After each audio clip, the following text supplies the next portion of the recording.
What's up, it's Mo. I'm kind of using this to revitalize my YouTube channel, sort of. It's something fun to do. I love cars, and I have this C5 Corvette coming up for sale. So this video is going to be a lot of the maintenance and things I did to prep to sell it. I didn't get so much of the cleaning process, but the car is nice and clean now too. The big thing I just want to point out, I don't want to sell junk. I'm picking up these cars from the auction through a small dealer.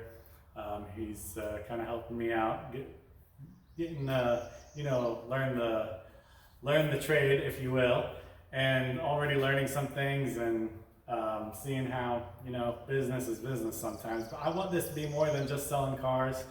I want to get the end user a really fun car.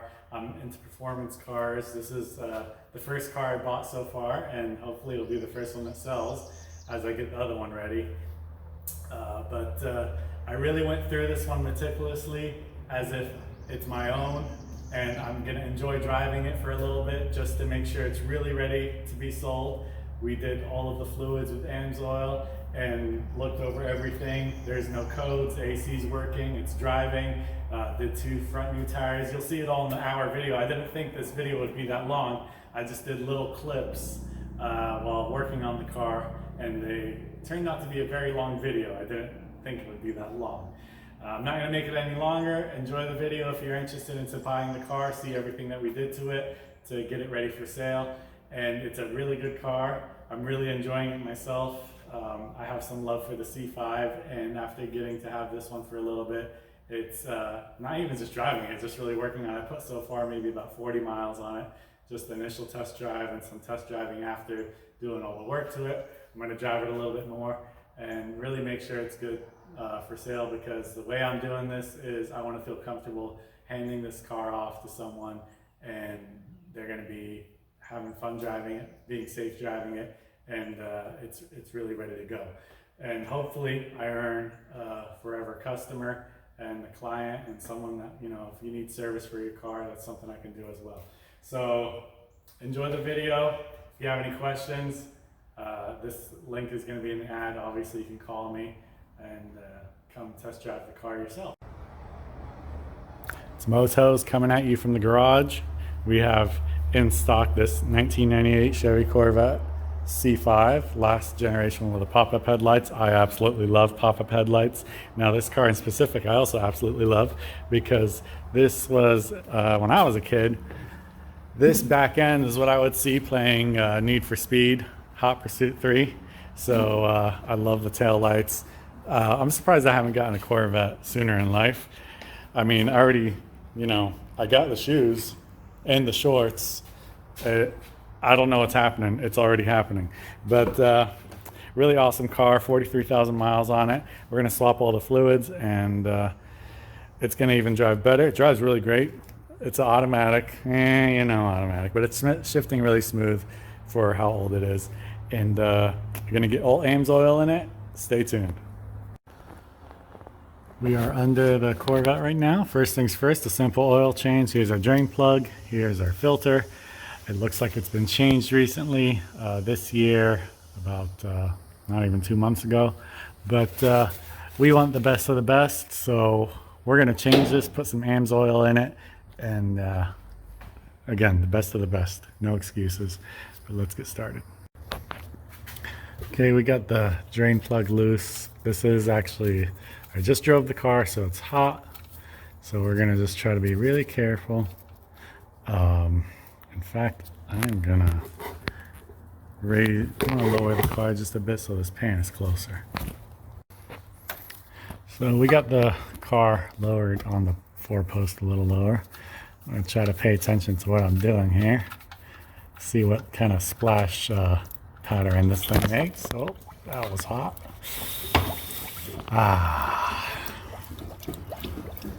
Just barely made it there. I gotta pull the plug 1 second. Let it breathe. Yeah, said they did it. I don't know how many miles they put on it since then, but this is why we go through everything. By the time I'm done with this car, it's gonna be, somewhat race ready. We're gonna get the filter next once that drains. All right, that's about done draining. I got this somewhat loose. There we go. Now, let it kind of splash a little bit before you take it all the way off again. I'm working on this a little hot. Just came from that test drive. So, gotta be a little careful. I'm gonna grab a towel here. So this is gonna be hot even with the glove on. And let that drop. Now, we got a, there we go. See, that gets a lot of it out. All right, we're gonna let this drain for a bit. And we're gonna prep the new filter. Got a K&N oil filter for this. So we're using the top of the line stuff. This is the stuff I use on my own cars. And that's what we're gonna go with. So once you get the oil filter off, you wanna make sure to wipe this down. So make sure it's a clean surface for the next one to seat in on it nice. And that's still draining. I'm gonna keep on letting that drain. With the oil filter, one second. With this beautiful K&N oil filter, you're going to want to just fill it up a little bit with oil, and the seal, the rubber seal, just wet it with oil as well so it seats nicely on the engine. Okay, keeping this in the box so I can pour some of our 5W30 AMSOIL. This is the best of the best. If you don't know about AMSOIL, look it up. Again, we're going to put some in there. It doesn't have to go all the way to the top. These things are kind of funny because then you'll fill it to the top and it'll actually drain. The magic of oil filters. And I took this off, and what I like to do is just sometimes stick it in there a little bit. That'll get it wet, and then just rub it around. I'm going to do this a little bit better so I can have both hands, but you get the idea. So I gave this an extra wipe off camera. Our surface is clean now. Our filter is ready to go on. Again, we filled the filter with some oil, and we lubed the seal, just wet it. And really these are supposed to be hand tight. That's why I'm doing it without a glove so I can get a good grip. Hand tight, and then sometimes what you see here, it's going to tell you to give it a quarter of a turn after hand tight. So hand tight, quarter of a turn. You can, with this filter, K&N has, I can't remember the size on it, but it has a adapter here, so you don't have to use one of those filter things. But you really don't even need these that tight. I'll sometimes go hand tight, maybe even, and that's, I meant to say 3/4 of a turn, maybe even half a turn is going to be more than enough with a ratchet. So we got our filter on. Again, I only went maybe not even another quarter with the ratchet. I used the 27mm on that because hand tight, I can get them pretty tight just by hand, so it doesn't, you'll know a feeling. To me, a lot of it is a feeling. You don't want to over tighten them because then they'll actually start to leak. A shop has done that to me before. This is why I start doing a lot of my stuff myself. We got our drain plug going in. Again, this isn't, a lot of what I do is feeling.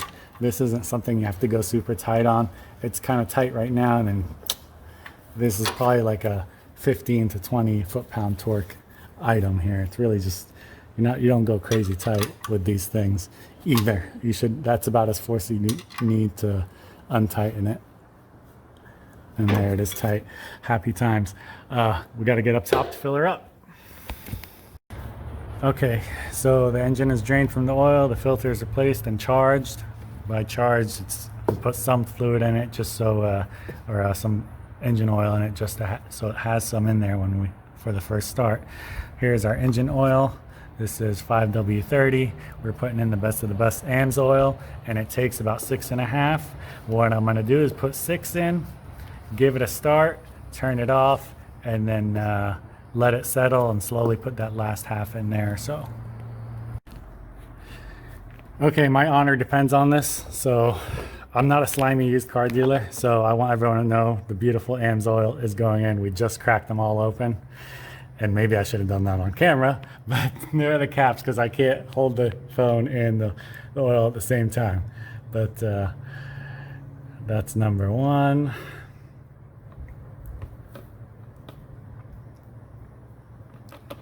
This is gonna take more than a minute, I'm pretty sure. Number 2. Oh, check that out. That's like the, I don't even know what the camera's capturing at this point.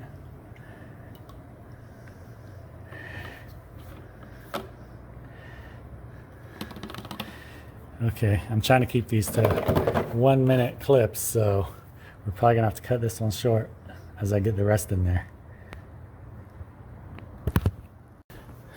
And again, I swear to God, this is real AMSOIL. This is pure gold.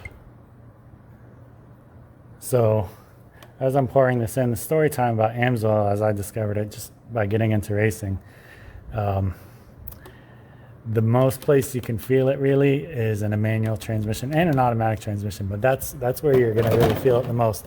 When you use their engine oil, you just know it's the best, but you're not going to really feel it. The engine's not going to feel any different, but it's going to definitely be a lot happier, especially if you are a spirited driver like myself. And you will notice, if you watch your temperatures, you will notice this holds its temperature a lot longer. I've done some testing of my own. Never really did a video of it or anything though. So like I said, we're gonna start the car. Haven't cleaned it from the inside yet. We got 6 quarts in there. I checked the dipstick and it's reading almost full, but we're gonna want to charge the filter. So we'll just start.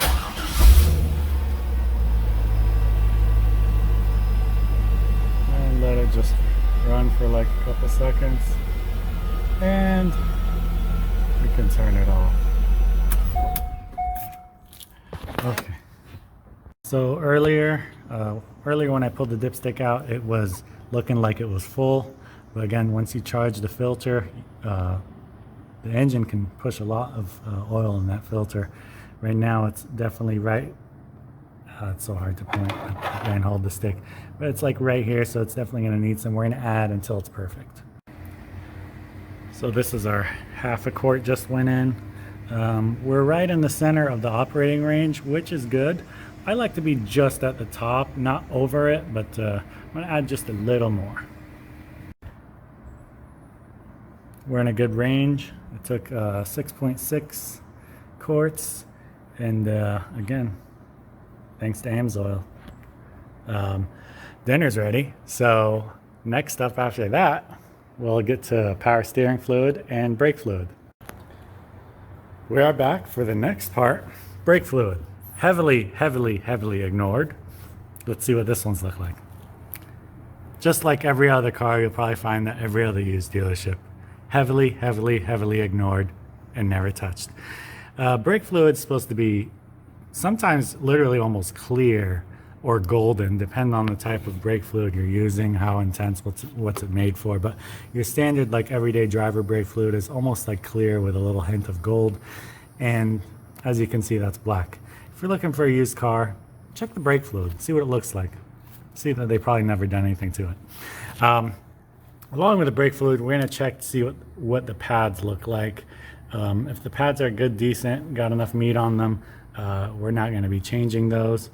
And we're just going to siphon some of this out, get some new fluid in, and repeat that process maybe another time.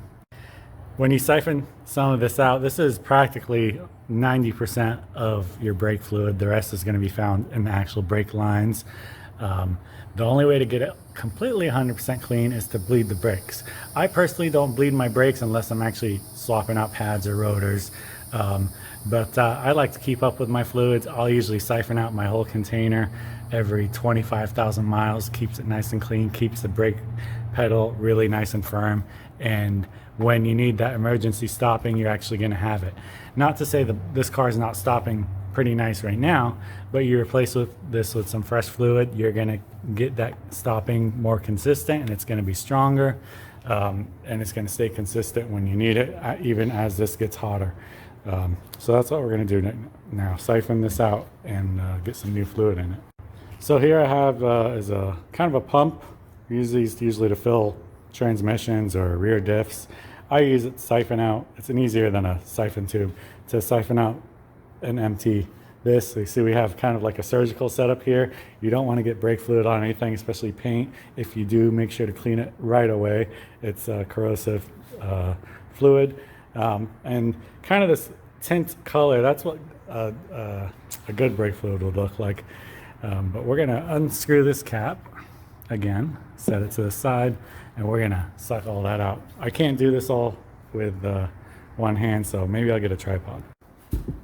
Wanted to make sure to mention this kit of mine, this pump and this container, I only use on brake fluid. You cannot mix brake fluid with any other fluid. You do not want that to happen.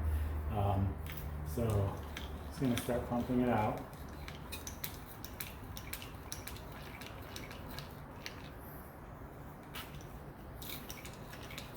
We want to empty it out all the way.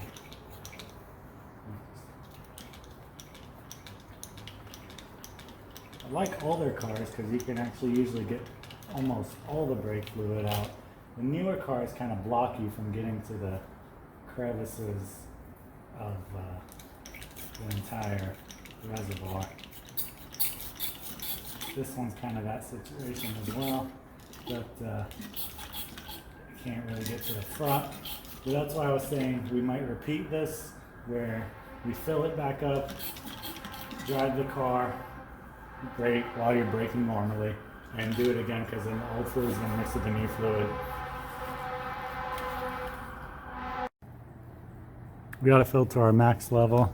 Again, we just refilled it. Still looks dirty because it's mixing in with a lot of the old fluid that in this particular reservoir I couldn't get out from this end. So that's why, like I said, we're gonna drive it, brake, nothing unusual, just brake like always. It's gonna mix all the fluid, siphon it out some more again until we get this flushed out pretty much. Get it as clean looking as possible.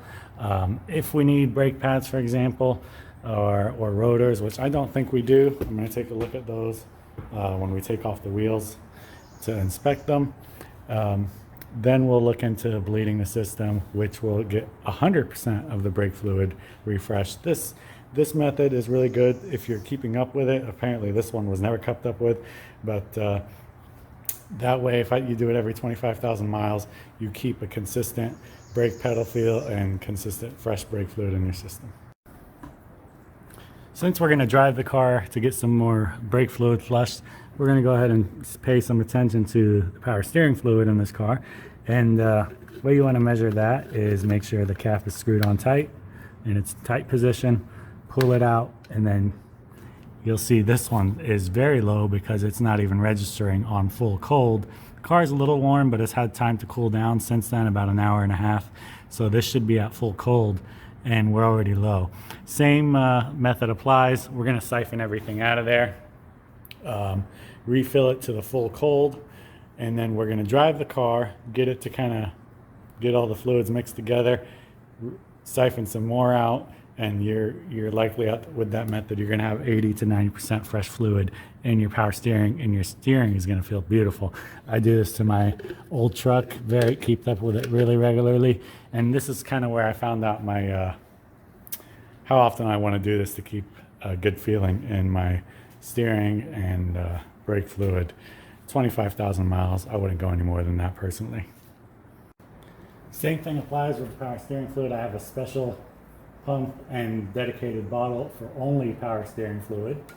You do not want anything but power steering fluid mixing it. Now this is really dark, so this power steering fluid definitely neglected. It doesn't mean anything bad for the car. I mean, the thing's got 43,000 miles, it's 25 years old. People just don't have, I guess, the sensitivities I have to these things, and you don't really develop them until you know what's better for you. So we're gonna drain that as much as possible. You kind of feel the end there. That's what I got the straw. There wasn't that much in there to begin with, so that's only gonna make it deteriorate faster because less fluid to work with. Carefully get our little system back in there. That's disgusting. Now, power steering fluid is supposed to be clear. So the power steering fluid container is unlike the brake container where it's not clear, you can't really see what's going on. You have to level it by checking it repeatedly, slowly filling it. And I got this one on the money. I'm gonna put you guys down for a second. Again, put the cap in all the way tight as it's supposed to sit, pull it out, little drip. And I like to dab it with the paper towel. It gives you a clear indication of where you're at. We're at the fill cold line. Again, quick way to get it to cycle through the power steering fluid, start the car, turn the car left and right a few times. That will cycle it. We're gonna siphon some more out since this was really dirty, and to freshen it up. Guys, I just pulled it off the rack and the steering already feels so much smoother. But we're gonna get it better with another little flush here. We're just gonna drive around the circle here. Oh, the braking is so good. I think it almost chirped the tires now. It wasn't doing that earlier. I don't want to go too hard. I want to... Yeah, see, there you go. ABS active.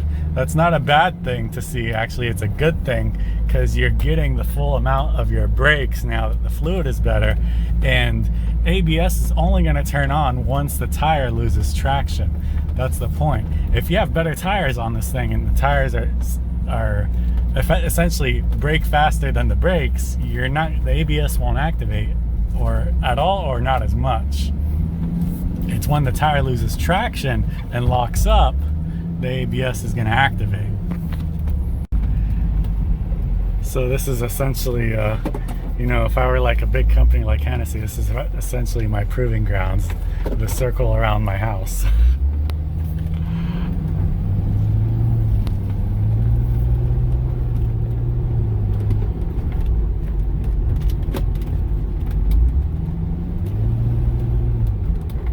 Trying to drive one-handed and hold the phone. Ooh, the G's, it's literally hurting my kidneys. Oh my God. Oh, I gotta slow down. The G's that this car is pulling. Oh, wow. Freaking amazing. So I get a few hard brakes. The steering definitely is getting engaged with all the turning we're doing. What I like to do also, is I'm gonna do it not here. We're gonna go a little bit more different space here. Is kind of wake up the back brakes. Give it.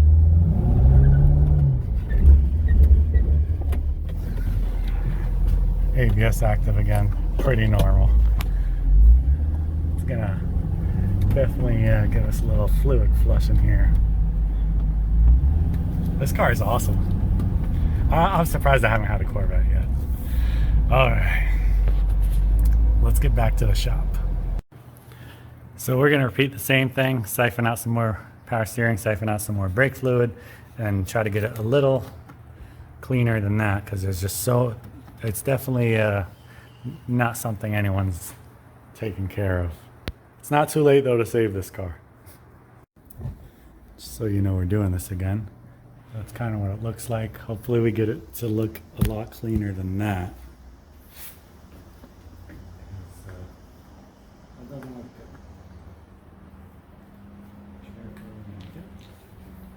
That will sometimes happen. See, now that I'm siphoning it out, it's actually, the darkness is not that bad. What's in the tube now is actually still pretty clean. So we want it to look even clearer, even in the container. I love the fact that we got the ABS engaged. That knows that we're getting a strong braking. We don't have any air bubbles in the lines, That only develops with incorrect bleeding. But this is gonna come out much cleaner now.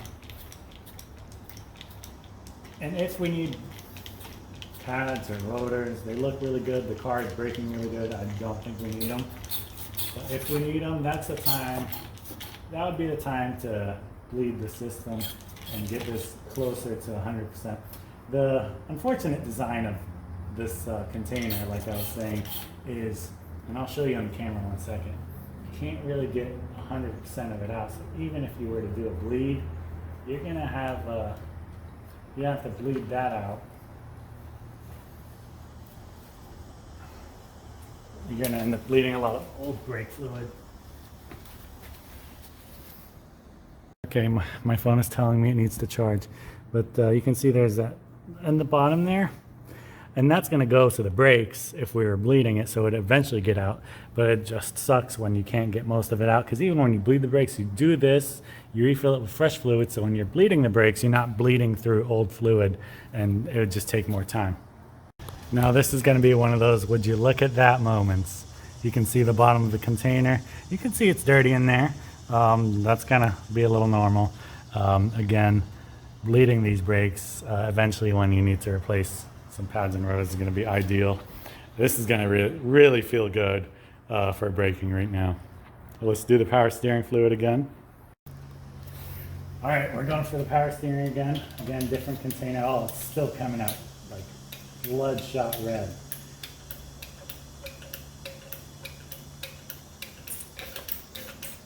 So fresh power steering fluid is also usually clear. AMSOIL's power steering fluid is actually kind of like a darker, I would say gold. It's a darker color. It's not this dark though. And I used it on my quote-unquote race car because that thing's got 275 tires in the front. I don't think those Camaros are ever made for that. I know they weren't.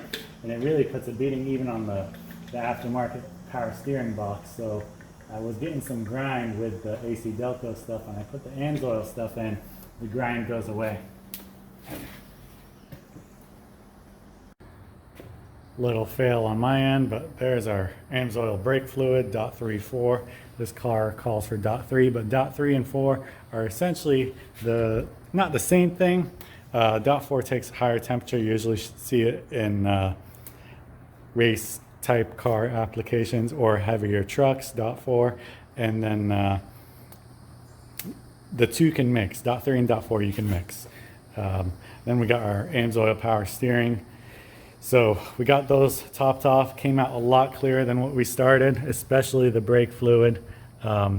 We could probably hit it up another time, but it's definitely, the brake feels good, much better than what we started. Same thing with the power steering fluid. We found it low, flushed it a few times and cycled it, and we got fresher power steering fluid in that. So what's next? I was going to put some of the good, most important fluid you can have in a car. But it's already filled, pretty much to the top. I'll top it off though. But hey, actually pretty important, because if you can't see out your windshield, you can't really go anywhere. We'll top it off.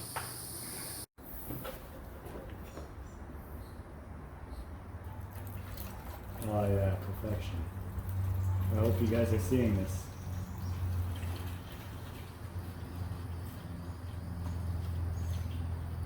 Well, it took a lot more than I thought. Alright, we're gonna have some good stuff in there at least.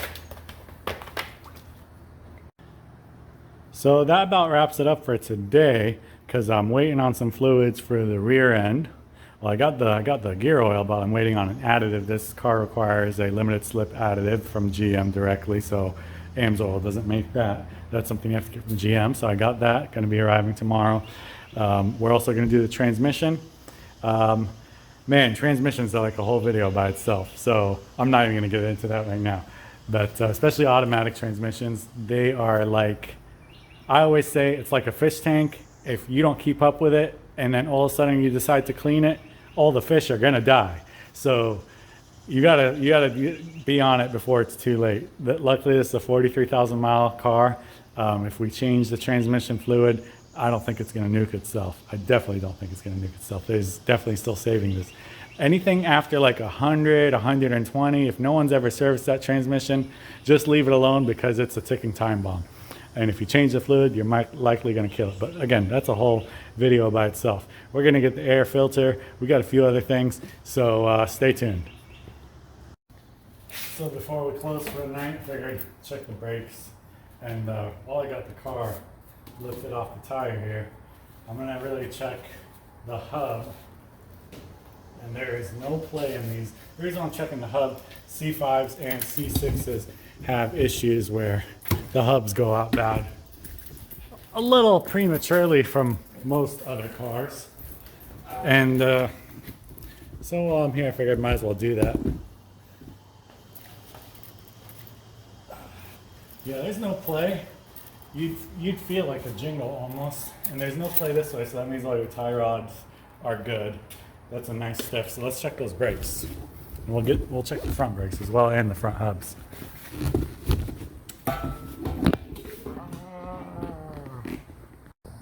So I'm using my impact gun as light. It's not the best light, but you can see we got significant brake pad life still there. We haven't reached the notch. So these are good. Rear brakes are good. We'll look at the other side just in case, but it's gonna probably be even. You never know. I've seen some crazy stuff where one side's completely wore down. It's happened with my own stuff. Brand new brake pads and one side completely wears down. I got them returned, manufacturer mess up, but let's check the other side really quick. We'll get this tire back on. Rear tires have lots of tread on them, so that's nice. Ready for some burnouts. We got a significant, good amount of brake pad left. Definitely good for everyday use and maybe one more track day. I know it's dark. I'm using my impact gun for light. My one light that I had left went and died on me, but everything else back here looks great. It's a really clean car. It's hard to get a good image, but this one's still got some good life in it too. Still not at the wear bar point. We're on the passenger rear. We'll check the fronts, make sure they're good too. Everything's beautiful back here. We're at the passenger front wheel. I'm gonna do a little hub test. Now I did test drive this car. I'm not thinking it's gonna have any hub issues, but I'm just checking it just because it's a C5 thing. Low mileage, probably very nicely driven from the looks of it. That's just steering. This is hub. No play in there as well. With the light, I was able to see the brake pad, but so no need to take these wheels off. I just need, with the light, you can see it. Let's go ahead and get the driver's side. Oh, yep, not going anywhere. No sound, no clicking.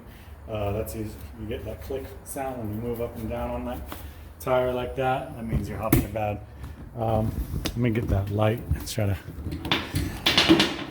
take a look-see at this side. Maybe you guys can get in there, maybe you can't. It's kind of hard to see with the camera, but the pads still got some life in them. Yep, there you go. My light is not doing the best job for you guys.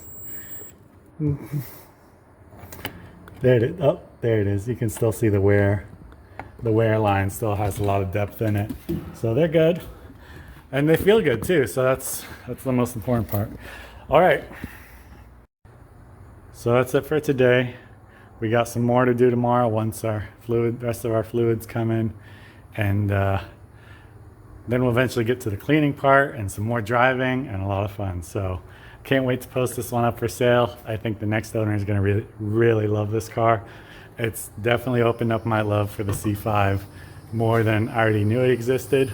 But now it's like, I want one of these, but I need to be careful so I don't hoard cars. Yeah, leave it running. We got the transmission to temperature. It's at almost 105. This is our check plug. I'm gonna go ahead and open it. All right, we got our check. All right, we got our check plug, pulling it out at 102 degrees. Nothing's coming out. We could be a little low, so we're gonna put some in. So we're checking it at 105. That's kind of the medium range between the suggested 88 to 122. filling it up until it comes out to get it to the level. And when it starts spewing out, that means we're at the proper level. So this transmission was a little low. That's normal for something that's not meticulously maintained. So we got our automatic pump system, putting it in, and so it started coming out. Probably took half a quart, which isn't bad. We're going through the shift cycle again as we're taking the measurement, and probably gonna double check it, make sure if we put a little more that it spews out correctly. Double checking the temperature before we even do that. 1 second. All right, we're at 108. I'm gonna 109. We're gonna fill it one more time to make sure we are truly at a good fill point, and we are. Okay, definitely don't want to overfill. Okay, that's perfect. It's spewing out. That means it's at its fill point. Once it relaxes and it's not spewing out like a river, that means that's its happy place. Once we get it to there, we know we filled it to the correct amount, but we're still gonna drop the pan. So we got the car off, we checked the level. It was missing about half a quart. And now with the car off, we unplugged the check plug, which is also sort of a drain plug when the car is off, and it rushed out some fluid. Once it stops here, we're gonna work on taking off the pan, and that's gonna get the rest of the fluid out. We're gonna collect our fluid, check how much it comes out, and we're gonna put the same amount back in. That procedure is gonna be fill in until it starts to leak like this again, start the car, let the transmission get to temp so it can be capable of taking the rest. Quick update, we got the transmission pan off. We're definitely gonna need a new seal. It was dry rotting in some spots. It wasn't leaking, but once you take this off and you see things like that, you're gonna need a new seal. We're gonna clean all the edges off.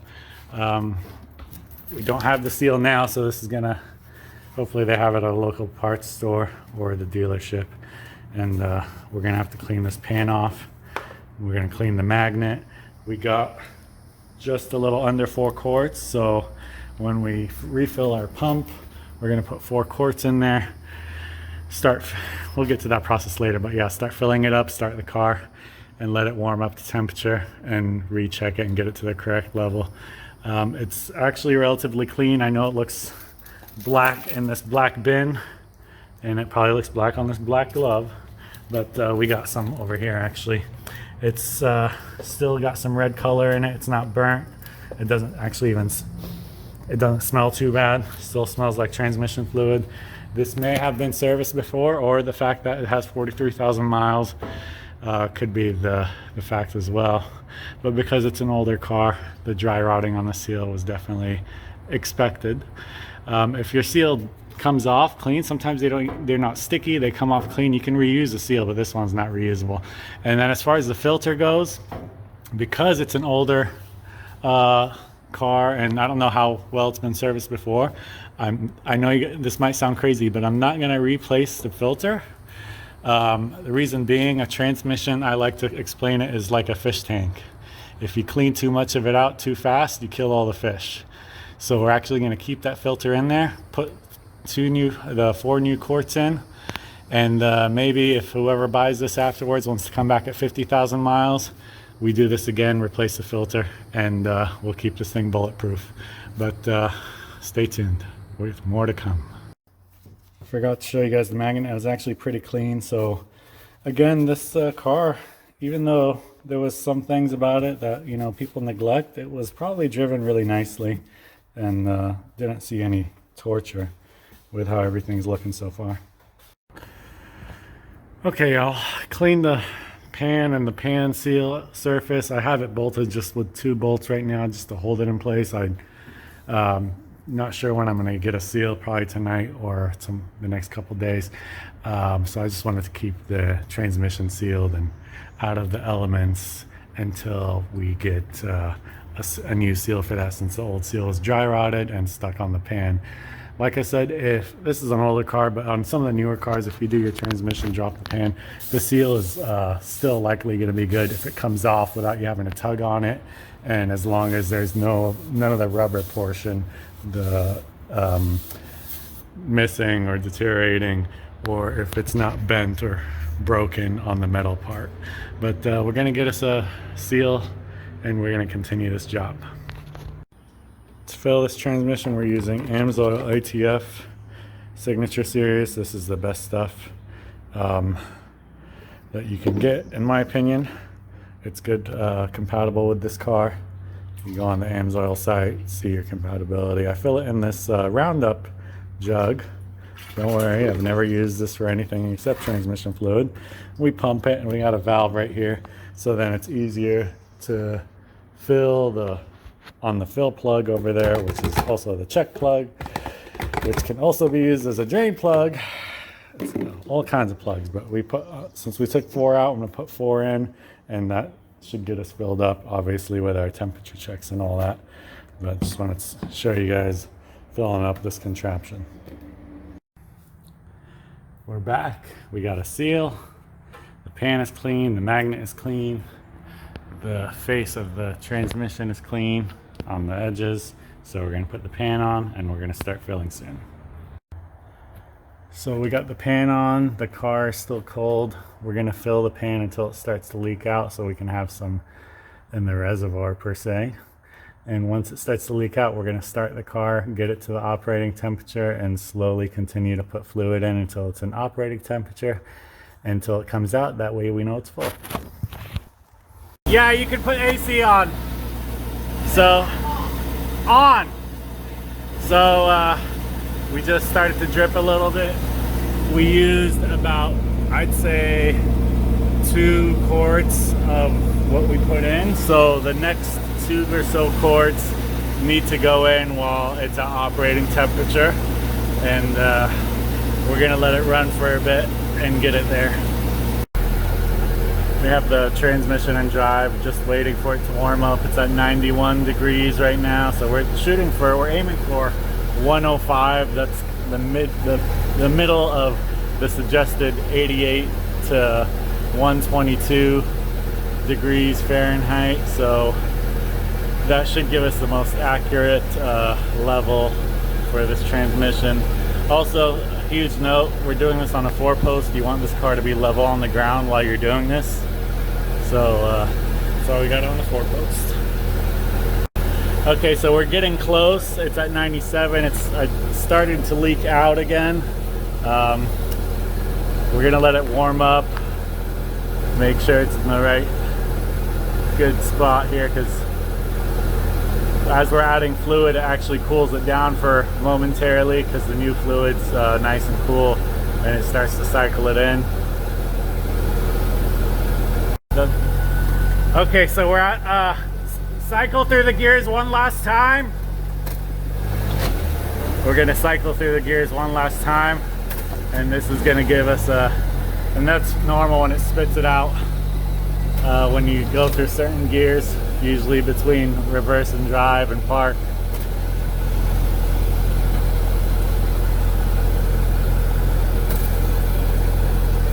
Let me know when you go in park.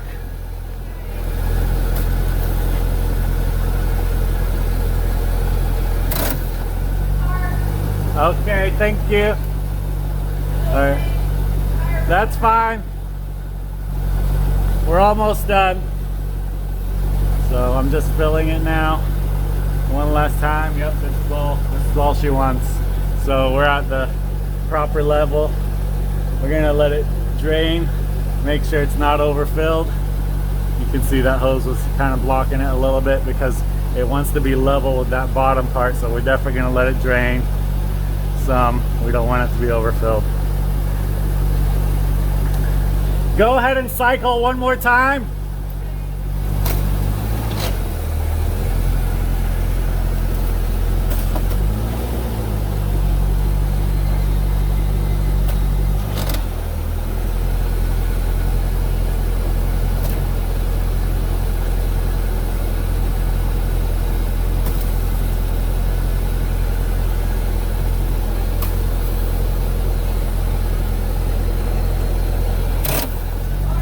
Okie dokie, I think we're about there. All right, it's starting to relax now. That's kind of a reasonable mild flow. We're probably gonna lit it now because we're probably getting a little hot. Ooh, we're getting a lot of hot. I need to get my other hand. All right, y'all. Transmission pan is on. These are very light torque. We filled it up. We warmed it up to about 105, 110 degrees. Got the new fluid in, started dripping out. We are at a good level.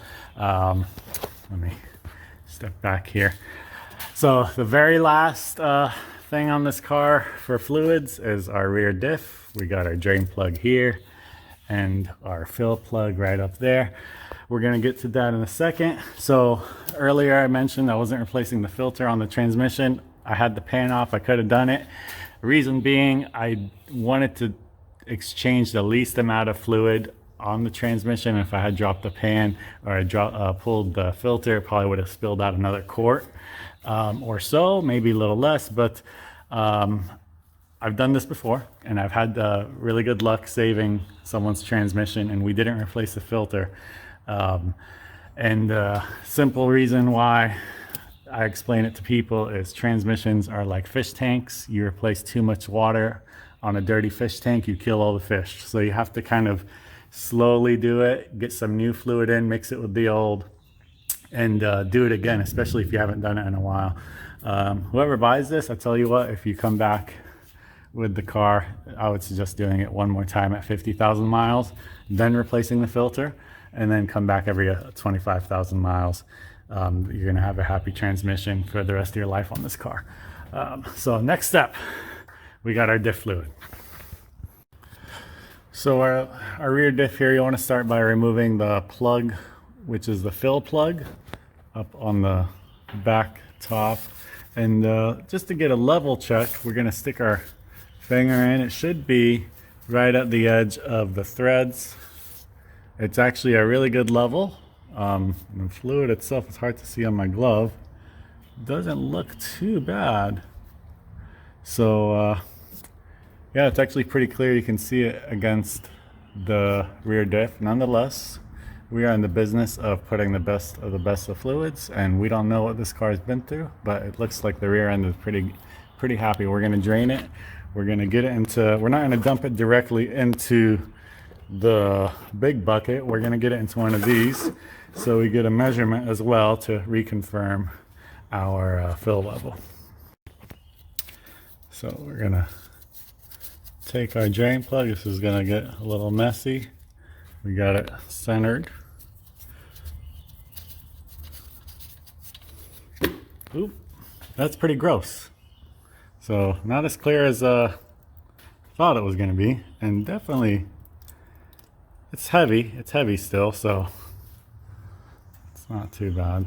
I mean, it's not like mushy water, but yeah, that's gear fluid for you. Disgusting. Probably never been changed. Life of the car. I mean, that's just the way people are. Still has some color to it when it's thinner. So everything is out of it. We're gonna put this on a flat surface, get an accurate measurement of what was in there, and it was at a good level at least. And then we're gonna get some more back in there. We gotta plug this drain first. Okay, we got 2 quarts of gear oil out of the car, which is good because that's what it's supposed to have. We have our 2 quarts of AMS oil, severe gear. This is the best stuff. And the critical ingredient for this car is some AC Delco limited slip axle lubricant requirement. And since we don't like hand pumping around here, I also have one of these fancy pumps that I rigged together for gear oil specifically. You know, we don't mix any fluid, transmission fluid, gear oil, separate things for every type of fluid. This one goes a little slower, not because the container size, but because gear oil is heavier than transmission fluid. And while AMS oil does make those easy pack instead of the plastic quart, it's a pack. You know, try fitting that in here. It's not going to be a easy time. It's just annoying. So I'd rather do it this way. After doing this enough times with different cars, different configurations, this is a lot easier. So I'm going to fill this up, put this in as well, and let it fill in the rear end. I got 1 quart in there already. This is our lubricant additive. I'm going to add that in there. It looks just like gear oil. It's a little lighter. You can kind of see how it pours. And then I got another quart of our lovely AMSOIL. And look how beautiful that is. So that compared to what came out of the vehicle, I mean, you tell me what you want to buy the car with. What came out of it or the new stuff. It feels really good knowing this is the last fluid we got to do on this car, because I'm excited to drive it again for another test drive. And we're definitely going to put some miles on it to make sure it's really nice and happy before it gets listed for sale. I want to do things a little different in the car world. I've kind of seen some of the dark underbelly transporting cars. I'm already seeing some of what's going on in the used car industry and just the car industry in general. I'm just sure every industry has its dark underbelly. And call me optimistic or naive or whatever, but I want to sell good cars. I want to get good cars. I want to save cars. Save cars with combustion engines. Save cars with manuals hopefully soon. First two cars I get, they're both automatics. Go figure. But someone's going to have a happy car really soon. I know everything's been kind of under the car, but here you can see fluid is going in this Corvette, this beautiful 98 Corvette. We have it on the 4-post. There's some Moto's advertisement.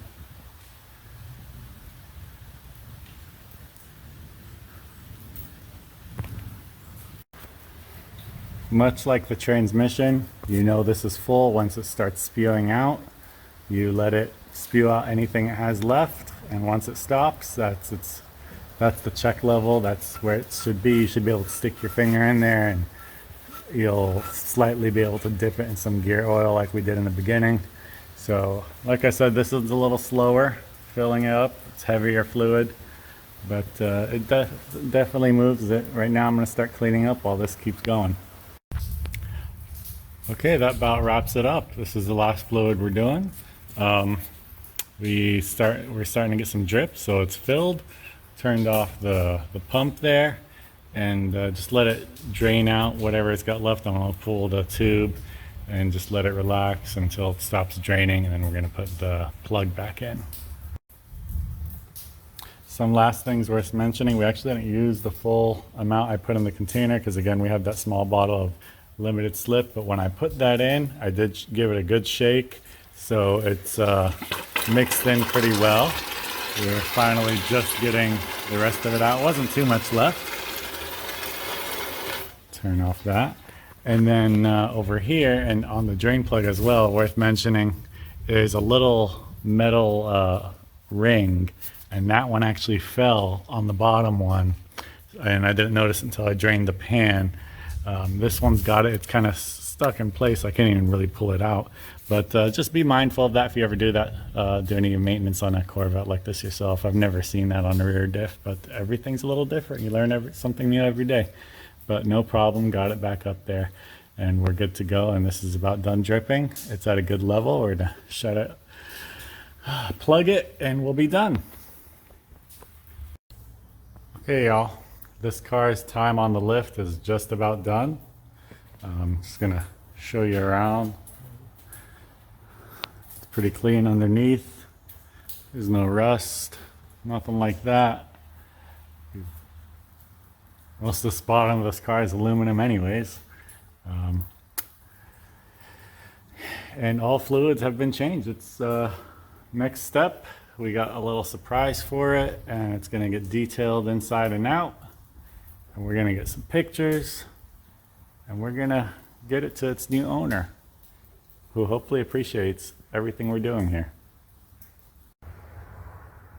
So I know there's a surprise coming, like I said, but before we get into the surprise, while the front tire tread is pretty decent, unfortunately we have some sidewall damage on this front right tire.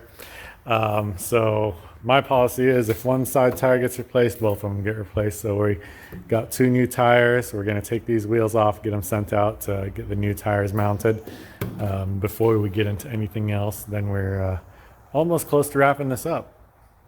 The tire shop again, getting this tires replaced.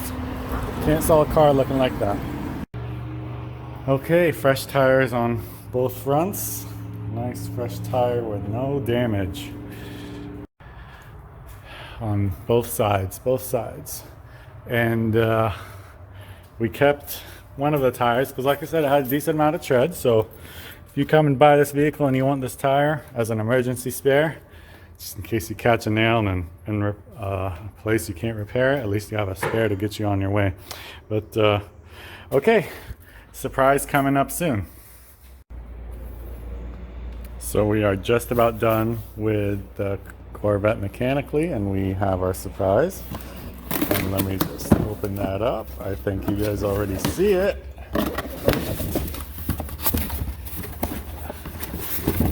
An awesome Cayman air filter. So we're gonna put that in there. And this one's pretty little pricey for the C5 Corvette. They're pretty pricey. This is about 90 bucks, but I love these things. Now, normally I go with the whole air box, but we'll leave that up to the future owner, see if they want to transition into that. It's a little bit more pricier. What I like about these is they actually do save a little bit of fuel economy. More air is good for the car, and I've done some little experimental with previous vehicles, and with the full air box, I've seen as good as maybe 1 to 2 miles per gallon better on fuel economy. With these, maybe like a half to 1, just gets that much more air, and with just the drop-in filter. So let's get that in there. In order to get this K&N drop-in filter in this air box, you do have to take it out. Easiest way, that first screw on the throttle body, we'll get it out, and it's just mounted in by some clips here. We got to get this seal on this edge over here. I'm going to clean that off, tape it in, put it back in, drop the K&N in with this guy that holds it, and we'll be set.